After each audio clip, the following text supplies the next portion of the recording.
Okay, so you want to deep dive into social media and democracy. You really sent us down a rabbit hole with this one. Get ready, because we're going deep into a whole bunch of academic papers and EU publications, all to bring you those juicy insights you love. Oh, it's a twisty rabbit hole for sure, especially when you think back to how optimistic everyone was about social media at the beginning. Remember all that power to the people stuff? Yeah, felt like social media could change the world overnight. Speaking of which, you mentioned social media being used as a tool for change.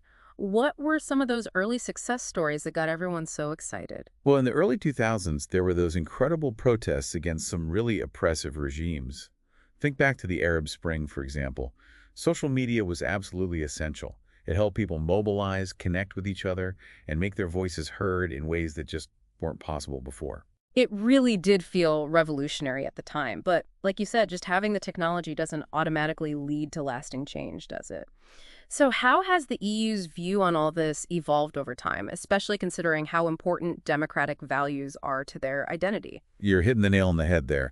The EU takes democracy very seriously. It's not just some entry word to them. It's woven into the fabric of their identity, right alongside things like justice, equality, and fundamental rights.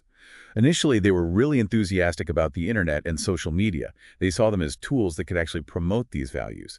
But as the downsides of social media began to surface, the EU has grown increasingly worried about these unintended consequences. Makes sense to me.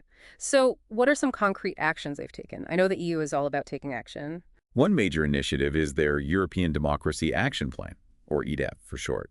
They launched it back in 2020, and it sends a clear message that they're serious about addressing this. The EDAP focuses on three key areas: ensuring elections are free and fair, safeguarding media freedom, and this one's a big E, combating disinformation. And they're not just talking the talk, they're putting real resources and funding behind these efforts. Sounds like a lot is on their plate. Our sources really go deep on some of the serious risks that social media poses to democracy. Oh, absolutely. And we're not just talking about things like election interference. It goes much deeper than that. This stuff really gets at the heart of how we function as citizens in a democracy. Okay, well, let's unpack that a bit. First up, this whole infodemic thing, honestly, it feels terrifyingly relevant these days. You're telling me. One of the scariest things is just the sheer volume of false information circulating online. Disinformation, propaganda, you name it. It's like trying to swim through a sea of misinformation these days. Figuring out what's true and what's not is exhausting. And it's not just the amount of information either, right? It's about how we're being fed this information. Exactly. It's those algorithms working their magic behind the scenes. They're designed to keep us scrolling and clicking, even if it means showing us content that might not be completely accurate, to say the least. Right. I actually read somewhere that these algorithms can trap you in what they call echo chambers, which honestly sounds a bit claustrophobic. It can definitely feel that way. Essentially, echo chambers are like these online bubbles where you're mostly exposed to information that already aligns with your existing beliefs. You know, like how sometimes social media can feel like everyone agrees with you. That's probably an echo chamber at work. And those are bad because Because being exposed to diverse viewpoints is crucial for a democracy to function properly. It's actually healthy. Think of it like this. If you're only ever around people who think exactly like you stop questioning things. You become less open to new ideas. And that's not good for anyone, especially in a democracy where open dialogue and debate are so important. that's a really good point. And speaking of algorithms and manipulation, it's hard not to think about the impact all of this has on our privacy. This next topic really struck a chord with me. Oh, absolutely. What I find fascinating is that the EU doesn't just view privacy as protecting your data. They see it as protecting your freedom of expression as well. They even have this concept called contextual integrity. Basically, it means people have different expectations of privacy depending on the situation. So, like, what I might share on social media with my grandma is going to be different from what I'd share with my boss or with my doctor. Precisely. But online, those lines can easily become blurred. The things we share, even small details, can be gathered, analyzed, and potentially used in ways we never intended. It's kind of creepy when you really think about it, how much data is being collected about us all the time. It is a bit unnerving, Yeah. and that brings us to another risk: algorithmic bias. Yeah. In essence, it's the potential for these systems to worsen inequalities, often without us even realizing it's happening. Okay, you've got my attention, but can you give me a real-world example? This still feels a bit abstract. Sure. Take the Dutch childcare benefits scandal, for example. They were using an algorithm to detect fraud, right? Mm-hmm. But it ended up disproportionately flagging families from immigrant backgrounds. These families were wrongly accused of fraud and ordered to repay huge sums of money, which had devastating consequences for many of them. Wow, that's just awful. It is. And it's a stark reminder that these aren't just hypothetical risks. They have real-world consequences for real people. This case really highlights how crucial it is for these AI systems to be transparent and accountable. Okay, last but not least, big tech's expanding influence. It seems like they're everywhere you turn these days. You're telling me. And it's not just about selling us the latest gadgets anymore. We're talking about big tech moving into sectors that traditionally belong to the public sector, like healthcare and education. So instead of scrolling through social media, we're now trusting them with our health records and educational resources. That's right. And while there can be some benefits to those types of partnerships, it also raises some big questions. Questions about fairness, about who's really profiting, and about potential conflicts of interest. It makes you wonder, is the public sector becoming a little too reliant on big tech? It definitely makes you think. So, with all of these risks on the table, what is the EU actually doing to try to combat them? So how is the EU going about tackling these risks? Do they have a solid plan, or are they just throwing things at the wall and seeing what sticks? It's definitely more strategic than that. They're using a multi-pronged approach. But it's important to keep in mind that there's no one-size-fits-all solution here. One of their main strategies, though, is regulation. Ah, yes, the EU and its regulations, a classic. But really, how are they using regulations to try and address these incredibly complex issues? Well, they've actually already got some pretty significant regulations in place. You've probably heard of GDPR, the Right. General Data Protection Regulation, right? GDPR. Yeah, that rings a bell. Is that the one that's responsible for all those cookie pop-ups that you get on every website these days? Yeah, that's the one. But GDPR is about way more than just annoying cookie notices, believe me.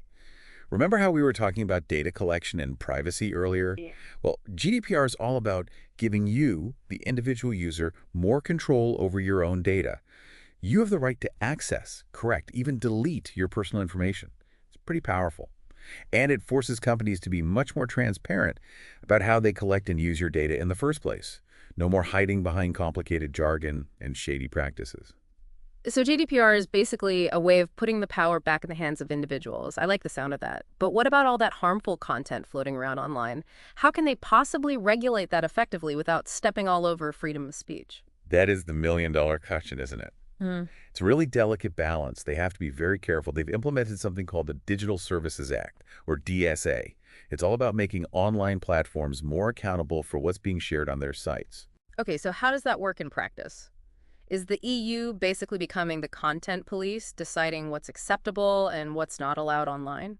Not quite. It's not about censorship at all. The DSA is more about establishing a system of checks and balances. Basically, it forces platforms to be transparent about how they moderate content. It requires them to take down illegal content quickly and efficiently, and to make it easier for users to report harmful or inappropriate content when they see it. So think of it less like the content police and more like, I don't know, maybe setting some ground rules to make the online environment a little bit safer for everyone. That makes sense. But with all the different platforms out there and the sheer volume of content being uploaded every millisecond, can the DSA really keep up? It seems like an impossible task. It's definitely a challenge, there's no doubt about that. One of the main criticisms of the DSA is that it might be really difficult to enforce it consistently across the board. Just think about it. You would need a massive team of people to constantly monitor all those platforms. It's a never-ending game of cat and mouse. It sounds like a logistical nightmare. Are there other strategies the EU is exploring besides these regulations? For sure. The EU understands that it's not just about rules and regulations. It's also about empowering individuals to navigate the digital world more effectively. And that's where the concept of digital literacy comes in. Oh, that's an interesting one. Tell me more about digital literacy. Think about it this way. We're all navigating this increasingly complex digital world. We're bombarded with information from every direction all the time. It's like being thrown into a giant library with no catalog, no Dewey Decimal System, nothing. Digital literacy is about giving people the tools and skills they need to navigate this digital chaos more effectively. So you're saying we need to be a lot smarter about how we consume information online, right? But how does the EU plan to actually teach people these digital literacy skills? They're investing in a bunch of different initiatives. Educational programs, workshops, online resources, you name it. And it's all aimed at improving digital literacy across the board. They're also working to incorporate digital literacy into school curricula, so kids are learning from a young age how to think critically about what they see online. It's about empowering the next generation to be more informed, discerning, and responsible digital citizens. It sounds like they're really trying to cover all the bases here. Regulation, education, holding those platforms accountable. It's a lot to digest. But I'm curious, are there any concrete examples from the EU's approach that have been particularly successful? Or, on the flip side, any that have just totally backfired? It's almost like they're trying to build a whole new digital infrastructure, but for our minds, which is pretty wild.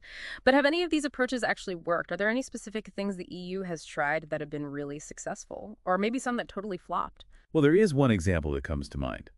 Remember how we were talking about GDPR giving people more control over their data? Well, it turns out that all those annoying cookie pop-ups that we all love to hate, they've actually made a lot of people more aware of their data privacy rights. Really? You're kidding. I'm serious. Some studies have even suggested it after GDPR came into effect, more people started taking active steps to manage their privacy settings online. Talk about an unexpected upside. Wow, I would never have guessed those pop-ups were actually doing some good in the world. It seems that way. Mm. But of course, it's not a perfect system, and there are still lots of debates going on about how effective GDPR really is in practice. Some companies have been accused of finding loopholes in the regulations or just not fully complying. It's like a constant game of whack-a-mole trying to keep up with big tech. Exactly. It's an ongoing battle for sure. And the EU is constantly evaluating and refining its approach. But you've brought up an important point. This isn't just a European issue, right? This whole intersection of social media and democracy, it's a global concern. Absolutely. It makes you wonder how other countries are handling these same challenges. Are they all just copying the EU's homework? It's not quite as simple as that. Yeah. Every country has its own unique cultural context, political systems, and ideas about regulation. What works in one place might not necessarily fly somewhere else. So what can we learn from each other? I think there's huge value in sharing knowledge and best practices. The EU's focus on digital literacy, for example, that's definitely something other countries can learn from. In the end, the goal is for everyone to be more aware, more critical, more empowered in this digital age we live in. We all need to level up our digital citizenship skills. Exactly. And it's not just about individual responsibility either. It's also about holding those in power accountable, whether it's governments, tech companies, you name it. We need to demand a digital world that is fair, equitable, and truly democratic for everyone. Well said. This deep dive has been quite a journey. We've covered a lot of ground. From sneaky algorithms to the potential pitfalls of AI, from data privacy nightmares to the power of digital literacy. It's a lot to take in. So for our listeners out there who might be feeling a little overwhelmed by all of this, what's the one key takeaway you would leave them with today? I would say this, don't check out. It's easy to feel overwhelmed by all of this, I get it. But remember this, you have a voice, and your voice matters. Stay informed, be critical of what you see online, and don't be afraid to use your voice to advocate for a better digital future. And never forget, knowledge is power. The more you understand about how social media works, the better equipped you'll be to navigate its complexities. So keep asking those tough questions, never stop learning, and keep pushing for a digital world that reflects the values that really matter to all of us. Couldn't have said it better myself. And on that note, we'll wrap up this deep dive. A huge thank you to our expert for sharing their incredible insights with us today. It was my pleasure. Thank you for having me. And a big thank you to all of you for joining us on this journey. Until next time, stay curious, stay engaged, and keep on diving deep.